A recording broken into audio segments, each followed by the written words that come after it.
seus olhos a missão, eu consiga então navegar por dentre os mares andar. Senhor, aqui sou eu, Senhor, aqui sou eu.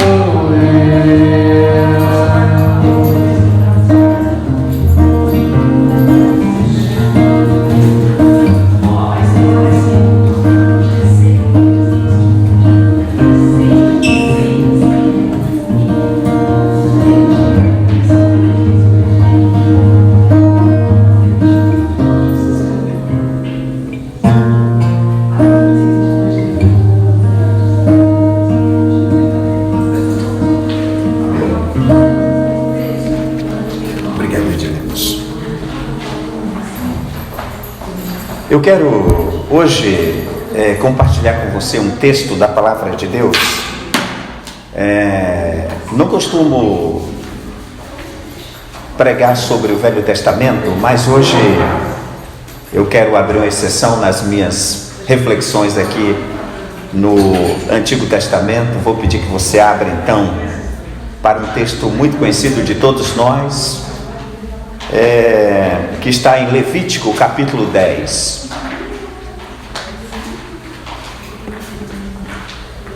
Levítico capítulo 10.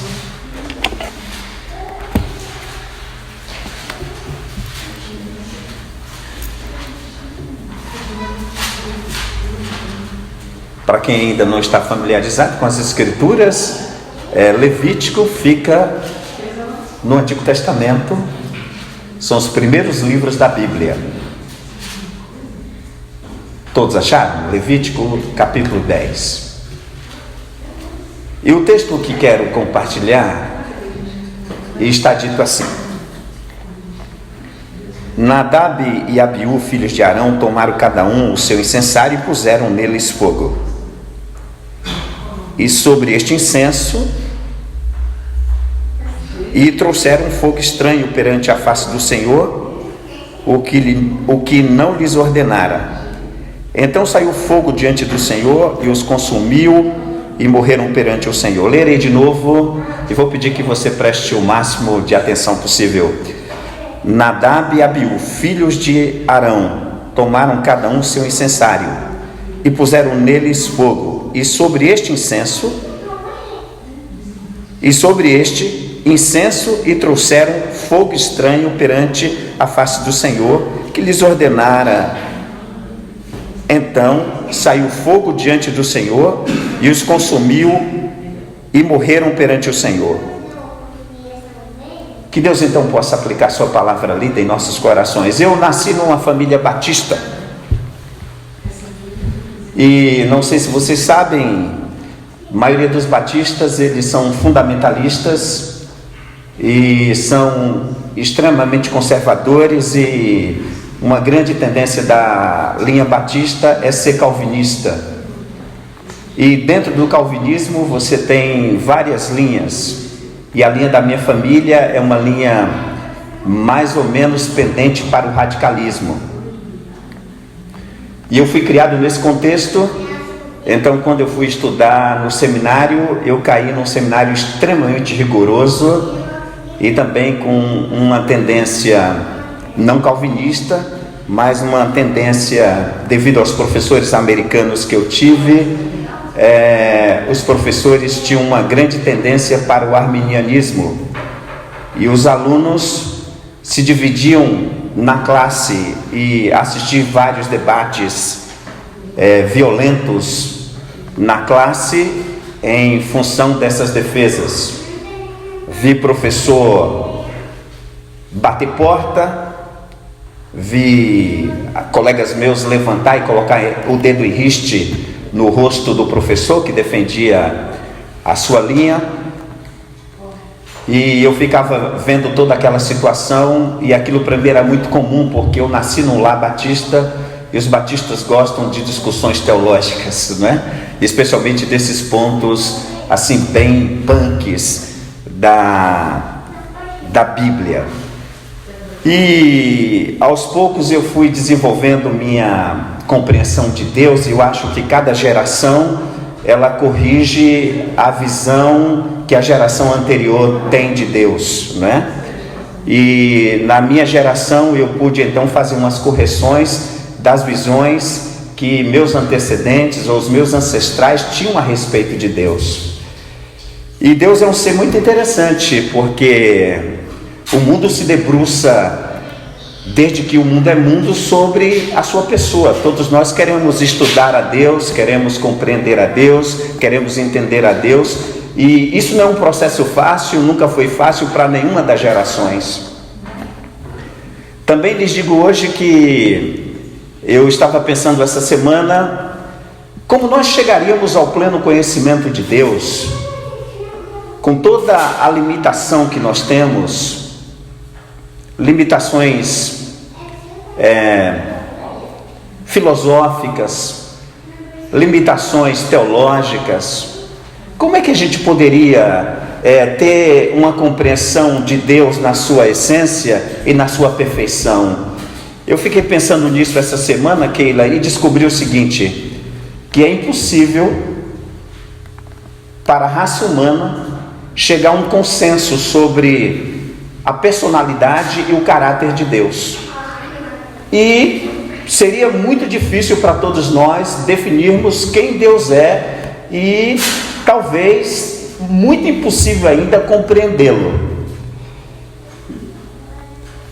A razão pela qual me tornei cristão foi pelo fato de que na Bíblia eu descobri que Deus faz uma autorrevelação de si. Ou seja, era impossível ao homem sacar quem Deus é na sua essência. Isso era impossível para qualquer geração que já passou sobre esse planeta Terra. Então Deus se auto-revelou para nós. E quando Deus se auto-revelou, Ele deu para a gente o livro que a gente traz todos os domingos à igreja. Hoje, na minha geração, a gente traz no aplicativo, mas gerações anteriores sempre trouxeram a Bíblia no papel, e todas as gerações indistintas olharam para esse livro e disseram: eu tenho o livro de Deus, o livro mais sagrado de Deus é a Bíblia, o livro mais santo, o livro mais perfeito, o livro mais sagrado é o livro de Deus. Porém, não é fácil compreender o livro de Deus. O livro de Deus traz muitas dores aos seus leitores e muita confusão aos seus intérpretes. E uma das minha preocupação é que meus pais, isso aqui estou sendo honesto com você, meus pais, os pastores dos meus pais, eles ensinavam, e eu pude pegar parte do ensino desses pastores, e eles falavam muito sobre a justiça de Deus.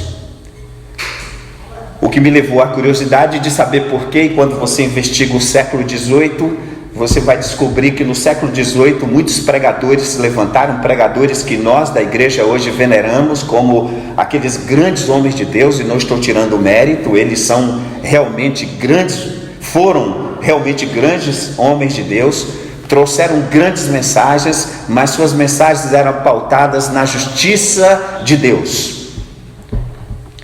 A geração posterior ao século XVIII, século XIX, as pessoas começaram a se questionar sobre aquela veemente afirmação sobre a justiça de Deus. Por que os pregadores pregavam tanto sobre a ira de Deus? E foi do século XVIII que surgiu um cidadão chamado Jonathan Edwards, e ele foi um grande pregador, e a maioria dos pregadores hoje da era moderna veneram Jonathan Edwards, não pela coleção de sermões que ele pregou naquele período, mas olhem para mim, vou pedir que ninguém converse. O que me chamou a atenção é que, para todos aqueles que admiram Jonathan Edwards, não é pela sua biografia de um homem santo, mas ele ficou conhecido como o pregador do grande e incomparável sermão Pecadores nas Mãos de um Deus Irado. O século XVIII realmente primava para mostrar ao ser humano a grande ira de Deus. Interessante que quando você lê o sermão hoje, e eu li esse sermão algumas vezes, eu não vi nada assim tão profundo que me causasse essa sensação desse glamour em torno do sermão. Mas um dia eu resolvi, Fernanda, pesquisar um pouco mais a fundo, e nessa minha pesquisa caiu um livro nas minhas mãos, chama-se Heróis da Fé, da editora CPAD. E lá tem a síntese biográfica de cada um destes homens santos de Deus. E há um capítulo dedicado a Jonathan Edwards. E então Jonathan, ele estava preparando esse sermão, e os biógrafos dele diz que ele, antes de pregar, ele orou muito, ele jejuou muito, ele se preparou muito. E quando ele estava, Fernanda, sentado na escrivania, escrevendo esse sermão, que ele intitulou Pecadores nas Mãos de um Deus Irado, ele escreveu cada linha, cada sentença, cada parágrafo, cada proposição do sermão, e foi para o púlpito da igreja. E quando ele chegou no púlpito da igreja, ele abriu o seu escrito, e ele tinha um problema de vista. Não tinha muita luz naquela época, as luzes eram precárias, e ele então, com muita dificuldade, passou a ler o sermão que ele preparou durante aquele período. E o sermão foi gestado através de jejum e muita oração, e ele está pregando o sermão. E quando ele começa a ler o sermão, lá pelas tantas, alguém na plateia grita: "Pare, Jonathan, pare de pregar."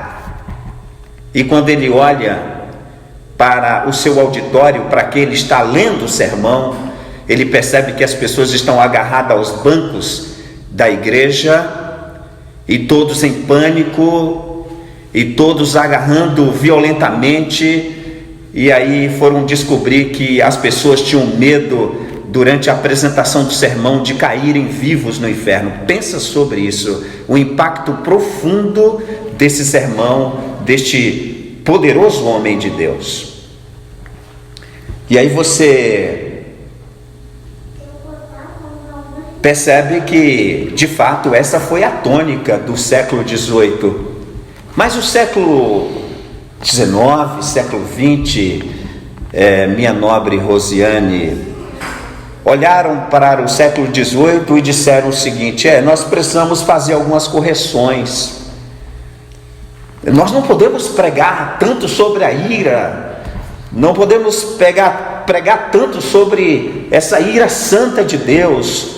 Essa ira às vezes parece muito insana, muito perturbadora. E aí o século XIX, século XX passaram a falar muito sobre o amor de Deus. Assim como o século XVIII falava muito sobre a justiça de Deus, o século XX fala muito sobre o amor de Deus, e de alguma forma desequilibraram Deus, tanto no século XVIII quanto no século XX. Há aqueles que falam só sobre o amor de Deus e negam a justiça de Deus. O livro sagrado de Deus, que é a Bíblia que você traz aos domingos, ele foi escrito por homens santos de Deus, que falaram inspirados por Deus, para nos trazer o equilíbrio sobre Deus, que as gerações podem incorrer. A nossa geração pode estar incorrendo numa péssima descrição de Deus. E quando a gente percebe se Fernanda e Edilemos fora do trilho, e a Bíblia é o trilho, então você tem que voltar para as Escrituras para averiguar e buscar o que a Bíblia diz. E quando você lê o Antigo Testamento, você tem uma impressão de um Deus muito impaciente. Quando você lê a Bíblia, o Antigo Testamento, e você vê algumas ações de Deus, você diz: meu Deus, esse Deus é sociopata, esse Deus ele é meio punk. Só que a nossa leitura, desculpa falar isso para você, e eu vou falar com todo o respeito que eu tenho por você, a nossa leitura da Bíblia é uma leitura muito precária. Nossa leitura da Bíblia é uma leitura muito superficial. E aí, se você julga Deus pela sua superficialidade, então você está julgando Deus errado. Porque para julgar uma ação de Deus é preciso conhecer profundamente as Escrituras. E essa geração nossa é a geração que menos conhece as Escrituras. É a geração que menos lê a Bíblia, mas é uma geração pronta e apressada para dizer coisas sobre Deus. Sobre definir Deus é com essa geração. Nossa geração define Deus com muita pressa, mas com muita rasura, porque não são profundos, não conhecem as Escrituras. Me lembro de que eu estava com o nobre pastor Tiago, e um dia nós fomos buscar uma esteira para a Luciana, e ele foi comigo lá em Valinhos, eu acho. E aí no caminho, quando estávamos de volta, ele disse assim para mim: pastor, eu me matriculei num curso de teologia. E eu falei: nossa, que bacana, eu estou estudando teologia. Eu falei: nossa, que show, estou indo bem. Mas o que é o estudo teológico?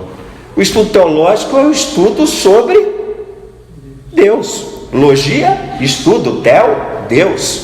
É um estudo sobre Deus. O que nos falta é um estudo sobre Deus. Em minha geração, que não suportam 2 horas de culto e não suporta 1 hora de sermão, essa congregação, não estou falando da minha congregação aqui, mas a congregação que não suporta a minha nobre Keila, 1 hora, 2 horas, 3 horas de culto, porque no século XVIII os cultos eram de 3 a 4 horas, 5 horas. Essa geração minha que não aguenta 1 hora de culto, não aguenta um sermão de 1 hora, querem julgar a Deus. E querem aprender sobre Deus em 30 minutos, como se fosse um fast food. Olhem para mim, olhem para mim. O estudo sobre Deus, Fernanda, o estudo sobre Deus, Danilo, não pode ser fast food, não pode ser alguma coisa muito rápida. Meu nobre Caio, eu estou seguindo a Jesus Cristo há mais de 40 anos e ainda estudo sobre Deus. Não cheguei nos meus 40 anos de conversão e disse: bom Deus, agora eu vou pôr de lado as Escrituras, porque eu já sei tudo sobre o Senhor. Não é verdade. Eu vou morrer e não vou aprender tudo sobre Deus. Uma das frases que mais me chamou a atenção no filme que eu assisti: Deus não está morto, foi quando o rapaz foi atropelado e os caras vieram para prestar os primeiros socorros. Então o rapaz começou a descrever para o amigo dele que estava ali prestando socorro, o que estava acontecendo com a vítima. Está acontecendo assim, assim, e ele não vai sobreviver. Mas em poucos segundos ele saberá mais de Deus do que todos nós. Meu Deus. Loucuras. Em poucos segundos ele saberá mais de Deus do que todos nós, do que toda a nossa geração. Então, quando as pessoas leem a Bíblia, elas tendem a julgamentos apressados e precipitados. Eu não sou advogado de Deus. Eu não vim aqui de manhã hoje advogar a causa de Deus. Deus não precisa de advogados. Mas uma coisa é certa, eu como pregador, eu preciso olhar a Bíblia e ver a Bíblia no seu todo. Eu não posso tirar da Bíblia uma parte e interpretar aquela parte fora das Escrituras. Concordam comigo?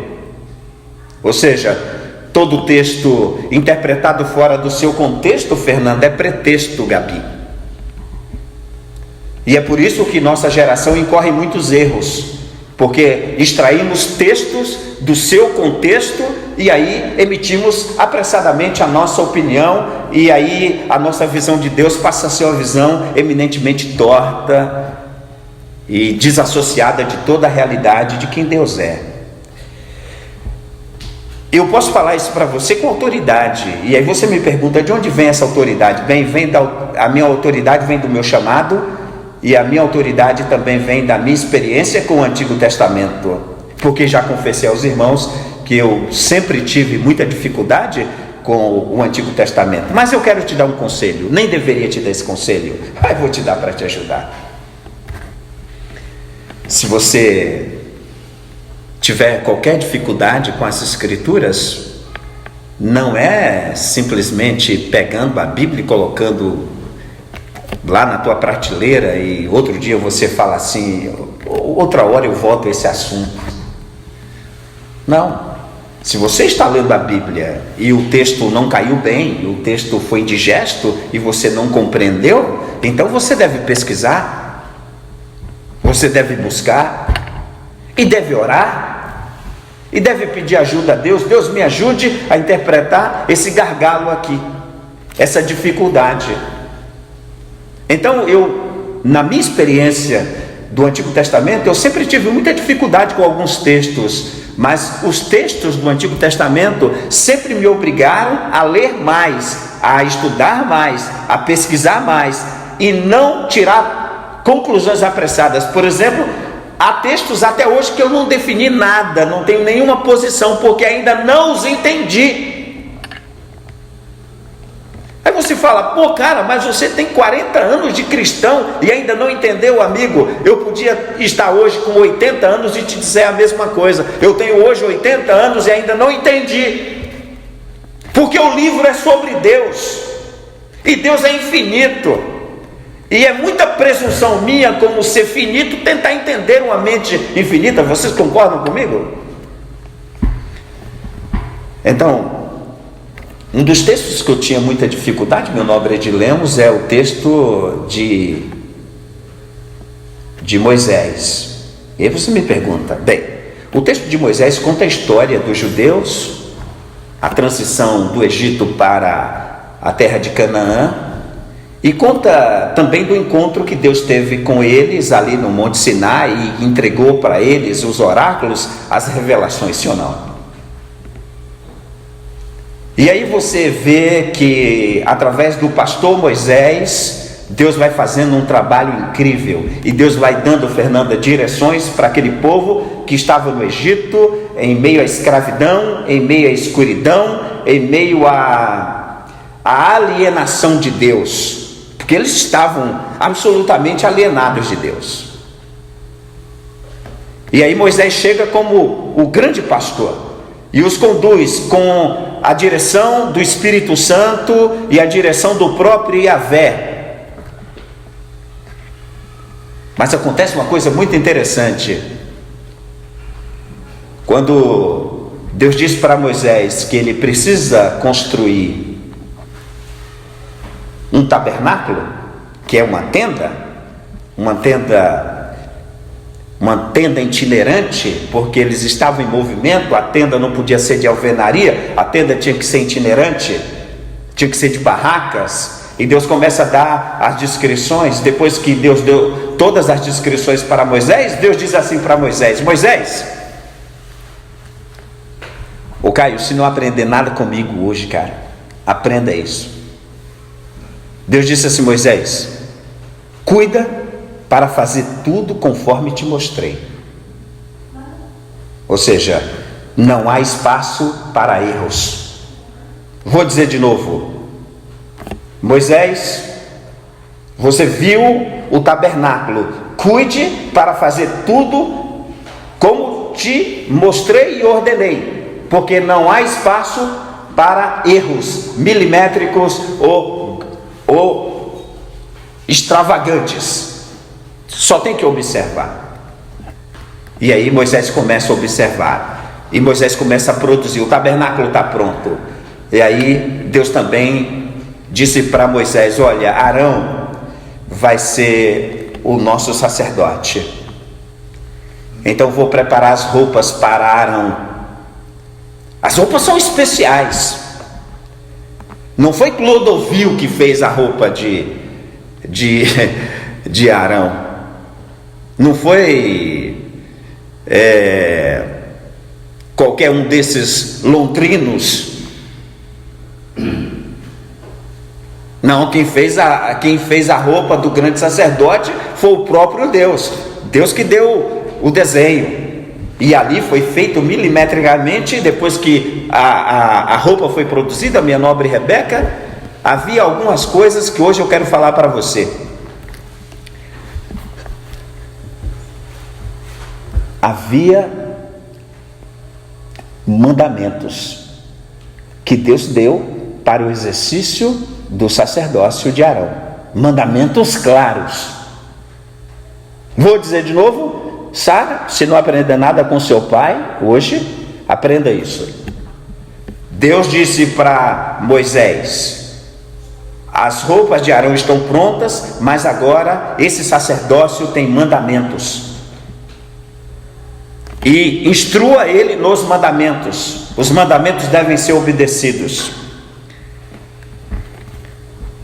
E aí você vai descobrir uma coisa, meu nobre pastor Tiago, que quando você lê a lei de Moisés, você vai ver que tem pelo menos 30 a 35 mandamentos em que Deus pune o ser humano com pena capital. Vou dizer de novo, se não aprender nada, aprenda isso. Dos 613 mandamentos entregues ao povo judeu, desses 613 mandamentos, 35 mandamentos são mandamentos punidos com pena capital. O que quer dizer? Morte. Por exemplo, uma mãe que chegasse para o grande Moisés e dissesse que seu filho não obedecia, depois da milésima chamada de atenção, a lei dizia que esse menino deveria ser apedrejado. A lei também dizia que se um homem deitasse com outro homem, também seria punido de morte.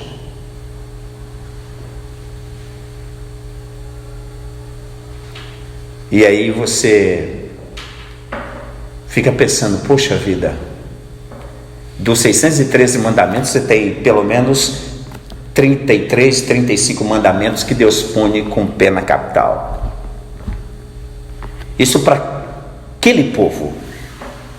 Vou dizer de novo, isso aqui para aquele povo.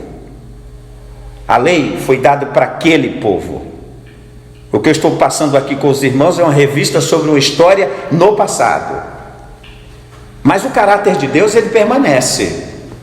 Muda-se gerações, põe-se o sol, levanta-se o sol, geração vai, geração vem, mas o caráter de Deus permanece o mesmo. Eu vou dizer uma coisa para você, que se não aprender nada comigo, também aprenda hoje. Se uma coisa que Deus faz é zelar pela sua própria santidade, se existe algo em Deus que eu admiro, é que Ele não zela só pela sua própria santidade, mas Ele exerce zelo policial sobre a sua própria justiça.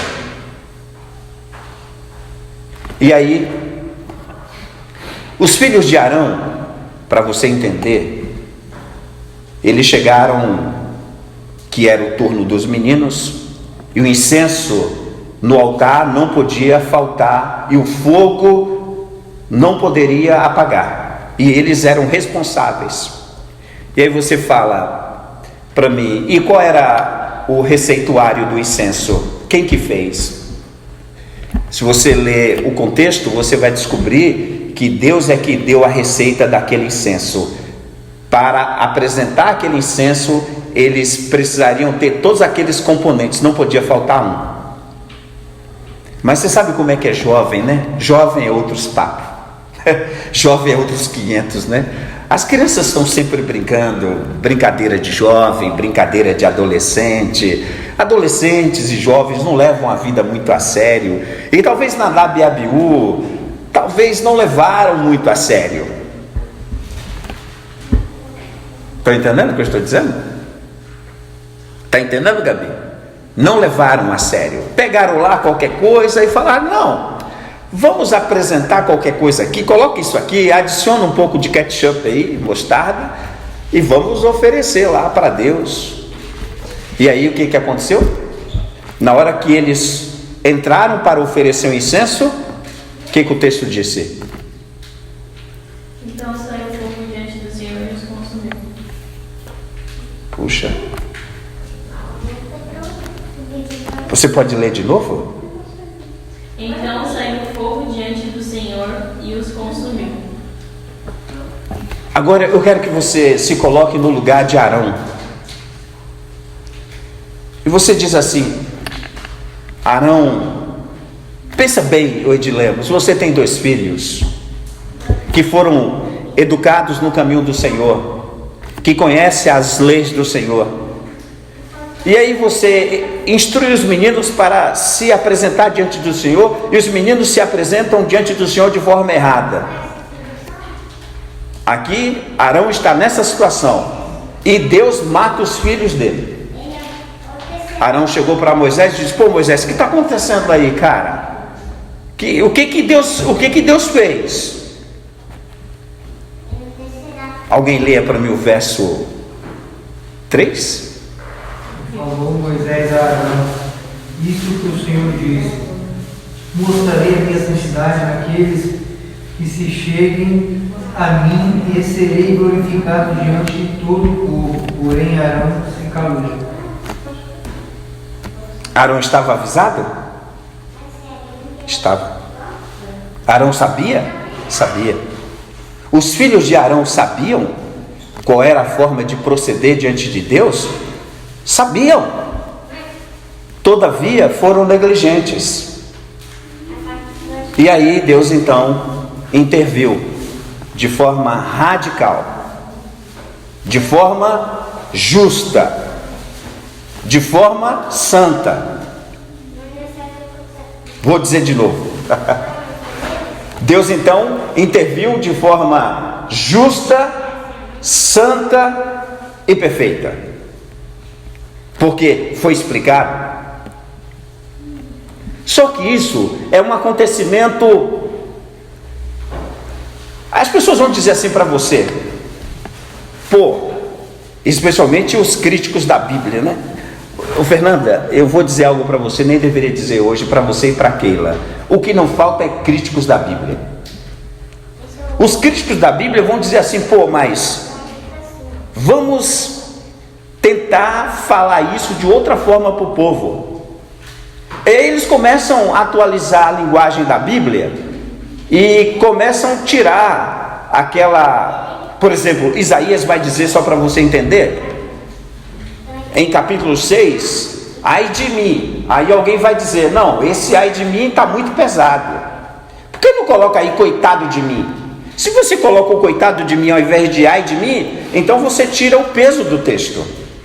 Você acaba atrapalhando ao invés de ajudar. Então algumas palavras não podem ser mexidas. E a minha geração é a geração que gosta de olhar para a Bíblia e dizer, olha, essa palavra aí é muito pesada, essa palavra nem podia estar na Bíblia, esse texto aqui nem poderia estar nas Escrituras Sagradas. É assim que a gente analisa. Bem, é um caso isolado, mas é um caso que afrontou a santidade de Deus e por isso Deus interviu. E o resultado foi que Arão, segundo a leitura do nobre pastor, Arão estava fulminando raiva, em erupção de raiva. O que ele fez no final? Ele se calou. E depois Moisés vai dizer para ele: cuidado com o que você vai dizer. Mais na frente, para a gente ir concluindo, Davi era um grande monarca em Israel, e a arca, que é o símbolo do trono de Deus, é o símbolo da presença de Deus, essa arca foi levada pelos filisteus. Davi consegue recuperar a arca. A arca vai para a casa de Obed-edom, vocês já leram esse texto, e fica na casa de Obed-edom, parece que por 3 meses. Depois Davi decide que essa arca precisa vir para Jerusalém, e aí Davi promulga uma festa nacional. Como estadista, ele diz que vai ser uma festa nacional, e Davi então prepara carros de bois que foram até a casa de Obed-edom, e esses carros muito bem aparamentados, os bois todos enfeitados, passaram até batom nos lábios dos bois, para que os bois viessem todos os bois assim, com flor no pé, uma loucura.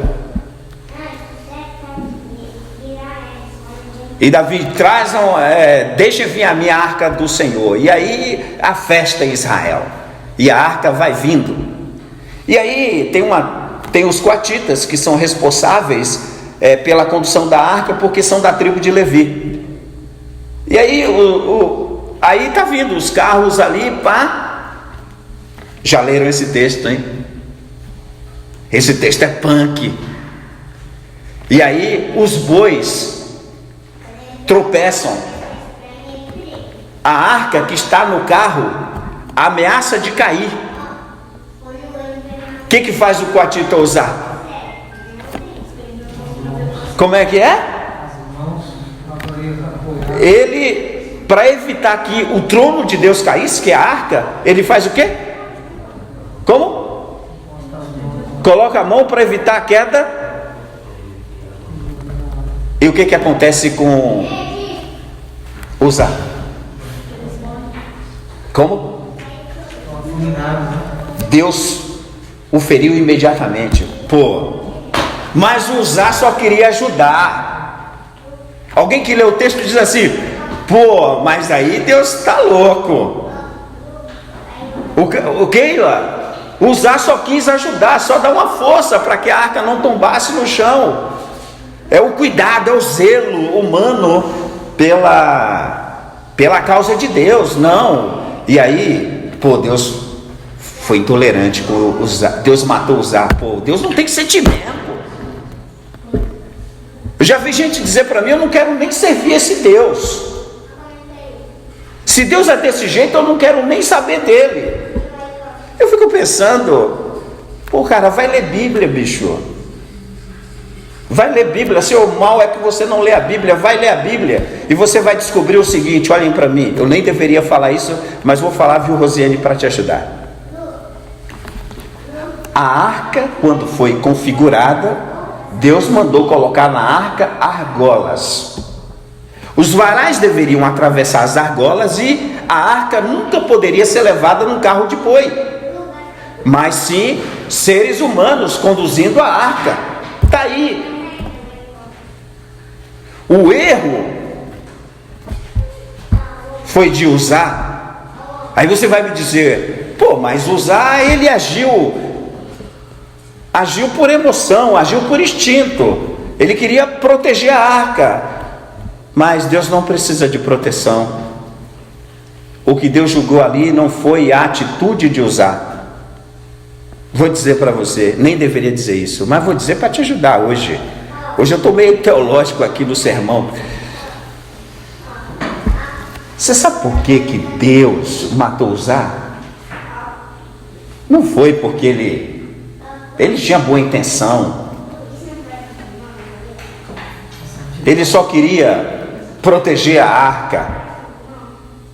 Mas o que Deus julgou foi o desígnio do coração. Vou dizer de novo, Deus sempre julga o desígnio do nosso coração. E o desígnio de Uzá não era justo, porque ele achou que ele era mais puro do que a terra onde a arca ia tombar. E não é verdade. Não é verdade, é só presunção. O que a terra faz? A terra faz o seu papel, designado por Deus. O coração do homem é que é corrupto, conforme a Sara leu hoje na introdução, desesperadamente corrupto. Então Uzá talvez não tivesse um bom desígnio. E Deus, como é um justo juiz, julgou a ação de Uzá. E por isso ele morreu, por presumir ser mais santo que a terra onde pisa. E se a arca tivesse tombado, o que iria acontecer? Nada. O mundo não ia acabar porque a arca tombou. Está entendendo o negócio? Uzá pensou assim: não, se essa arca cair, o mundo vai explodir. Não, se a arca caísse, ela ia rolar, a tábua da lei ia cair, o cajado de Arão ia para o chão, o prato do maná ia tombar e espalhar maná para tudo quanto é lugar, mas o mundo ia continuar.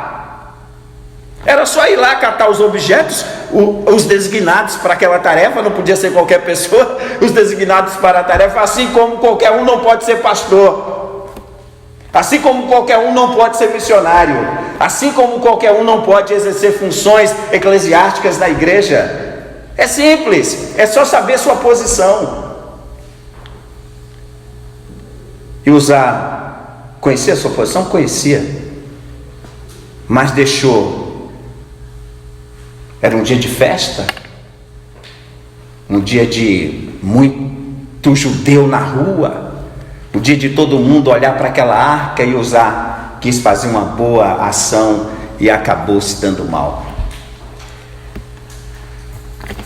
Termino dizendo: busque saber mais sobre Deus antes de tecer comentários sobre Ele. Não seja precipitado em dizer coisas sobre Deus que você não sabe. Não leia um texto e saia disparando, atirando em Deus, porque você leu o texto e não entendeu o texto. Então, por isso, a Bíblia é um livro que me parece, meu nobre Caio, que mostra o equilíbrio de Deus em todas as coisas. E se existe uma coisa que Deus é, um ser santo e equilibrado. Hoje,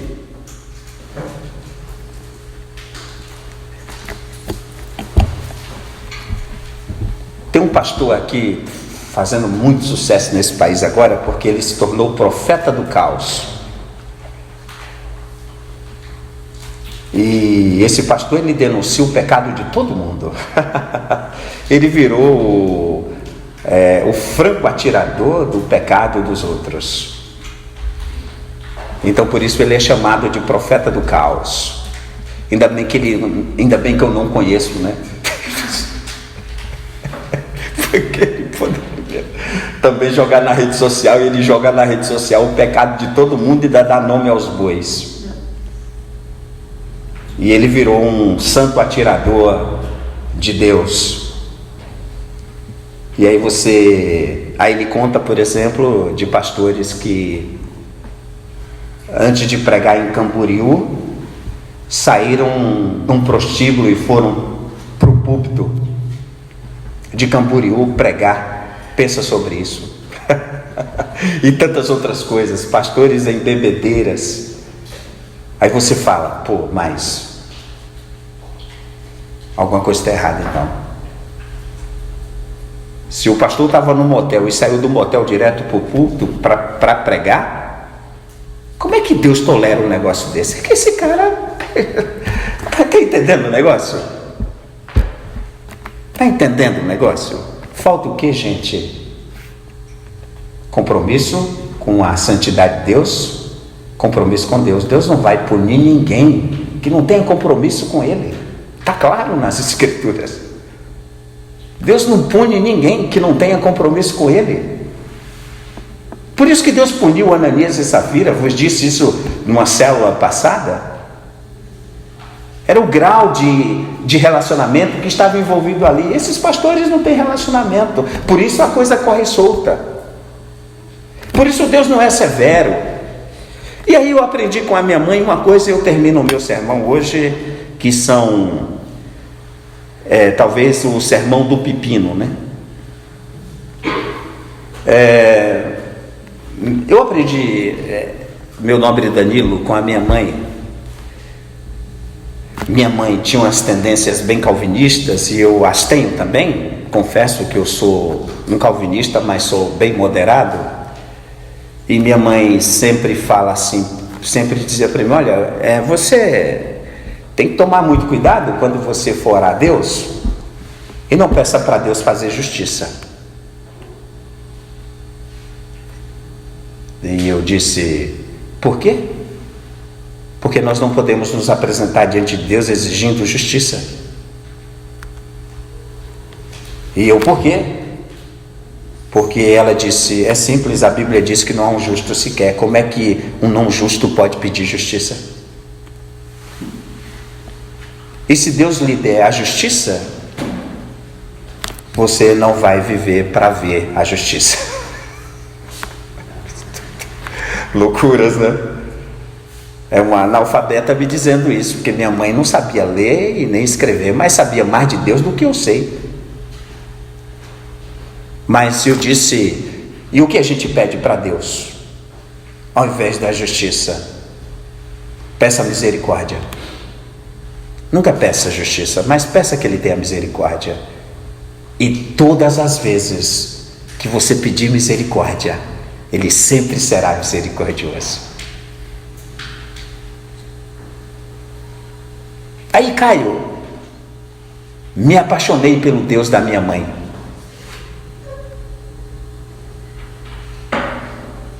E aí você olha a Gabi, você fala assim: puxa vida, eu acho que se alguém me perguntasse: pastor, como é que você denomina este século? Eu vou dizer para você: eu acho que esse é o século da misericórdia. Sem medo de errar. É o século da misericórdia. É o século em que Deus tem tolerado o ser humano e as suas práticas. Porque alguém está pedindo a Ele misericórdia. Misericórdia da minha geração, misericórdia do presidente, misericórdia das famílias. Nós estamos pedindo a Deus misericórdia, e aquilo que estamos pedindo Ele está dando. Mas se mudarmos o relé para a justiça, a coisa pode ficar mais punk que você imagina. Ainda bem, gente, que Deus coloca sanidade nos seus filhos. Então, todas as vezes que eu oro pelo mundo onde eu estou, Danilo e Keila e Rebeca e Gabi, todas as vezes, Fernanda, que eu oro pelo mundo onde eu estou, eu oro para que Deus tenha misericórdia de nós. Eu peço que Deus tenha piedade de nós, que Deus não nos trate com tanta justiça, porque a justiça aplicada de Deus seria algo muito justo, algo muito correto, algo muito perfeito. Então, que Deus te ajude, que essa pequena palavra possa te ajudar a ler a Bíblia com um pouco mais de ternura. Que essa palavra te ajude a não ler a Bíblia apressado em tecer julgamento sobre o texto que você leu, sem antes considerar todas as possibilidades do texto, para que você não incorra numa injustiça com Deus. Amém? Então, que o sermão ele me parece mais hoje uma feijoada, mas é uma feijoada para te abençoar e para te ajudar você a seguir em frente e tomar as suas decisões da melhor maneira possível. Lembrando que a Bíblia sempre, Fernanda, vai apresentar textos difíceis, mas requer perseverança para interpretar o texto corretamente, para que a nossa visão de Deus não seja distorcida, fora do propósito que Ele estabeleceu. Vamos orar? Senhor Deus, muito obrigado por essa manhã toda especial na Tua presença e, claro, agradecemos pela palavra, agradecemos pela instrução e pedimos ao Senhor que sempre nos trate segundo a Tua misericórdia, sempre nos trate segundo a Tua boa e grande graça,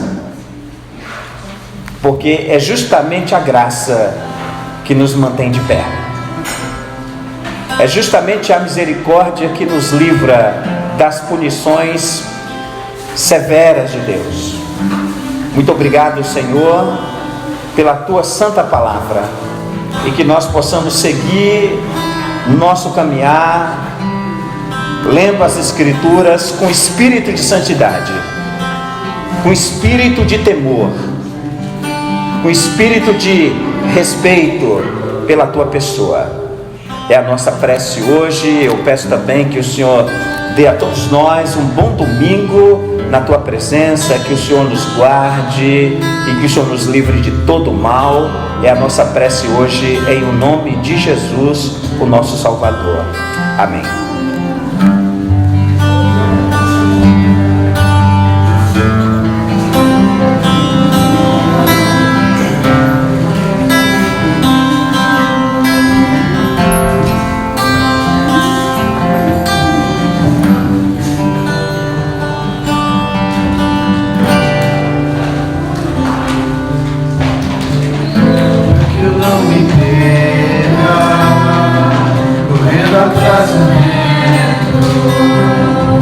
Meus olhos estão em Ti,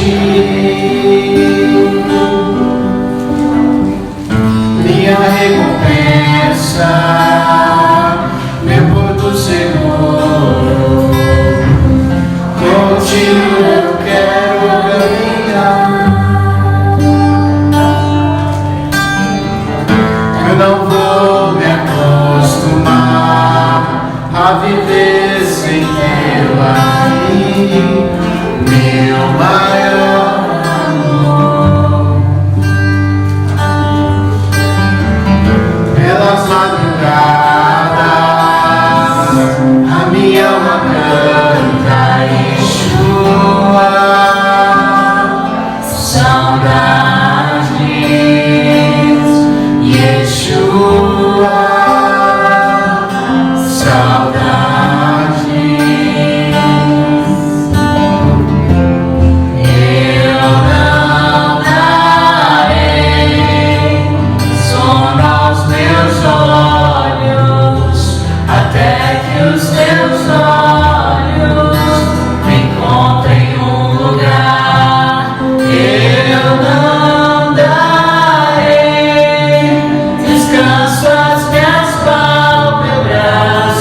Até